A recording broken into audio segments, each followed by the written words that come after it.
The Shawnee was a passenger train first operated by the Illinois Central Railroad, and then by Amtrak.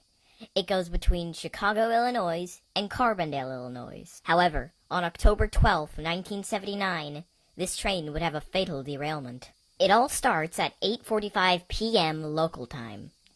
ICG train number 51 stopped 20 feet, 6 meters, before a crossover on track 3. A train ahead was dealing with a crew change, so the crew of train 51 was instructed to wait till Amtrak train number 392 had passed them, after which the train was to overtake the stop train on track 3 before moving on to track 4. During this time, the lights of train 51 were switched off. The Amtrak train departed Homewood Station at 8:52 p.m. towards Chicago, and it was noticed by the switch tender arriving at 9 p.m.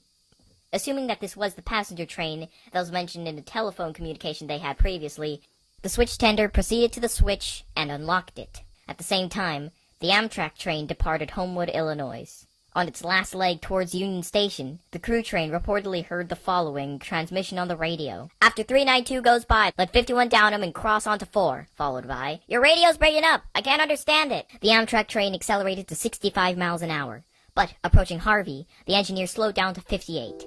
As the train passed under a signal, the brakes were still applied despite the signal showing a proceed aspect. At this point, both the engineer and fireman saw the targets on the switch show green, meaning they could continue. Once the fireman shouted, "Lined," the brakes were released, meaning that the train was now to proceed normally. The switch tender saw a headlight coming from the south and believed it was a slow-moving freight train. Unable to determine what track it was from, he proceeded to align the switch onto track 4 to change the path of the oncoming train into the parked freight train. The crew of the Amtrak train didn't see anyone on the ground, but the fireman reported seeing the switch targets turn to red. Just before the switch, he shouted a warning to the engineer, who applied the emergency brakes and blasted a long, continuous horn, which was heard by the switch tender. Realizing that a collision was imminent, he ran away for the switch. At the same time, the crew of 51 noticed the oncoming train and said twice, "Don't line that switch, you're gonna line it right on top of us." He attempted to reach the radio and tell the other engineers to stop, but it was too late.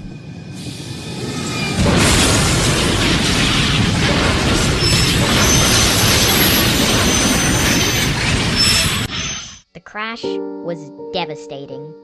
The impact was fatal for the crew of train 51. The first locomotive was pushed against the second locomotive, which mounted the first locomotive of the train, along with the Amtrak locomotive, completely destroying it, killing its crew. This also resulted in damage to the overhead wire equipment, and the second locomotive received significant damage, while the rest of the train was intact.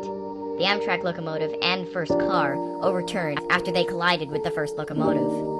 The force of the impact being so great that the P-30CH's engine mounts were torn off and the engine separated from the locomotive. Other damages included ruptured fuel tanks, and they crushed the cab of the fireman's position. The first Superliner coach was moderately damaged, as one of the switch targets penetrated its walls. The next two cars were slightly damaged and remained upright. The fourth car suffered no external damage, but moist and improper wood furnishings pulled loose from the snack bar, and the anchor bolts collapsing inside the car. The last car of the Shawnee stayed on the tracks undamaged.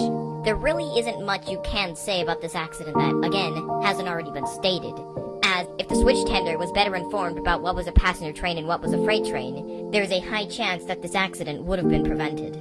Now, the Shawnee was discontinued on January 2nd of 1986, so the train no longer runs anymore. But this is a good example that when dealing with very dangerous equipment, it is good to always be as informed as possible.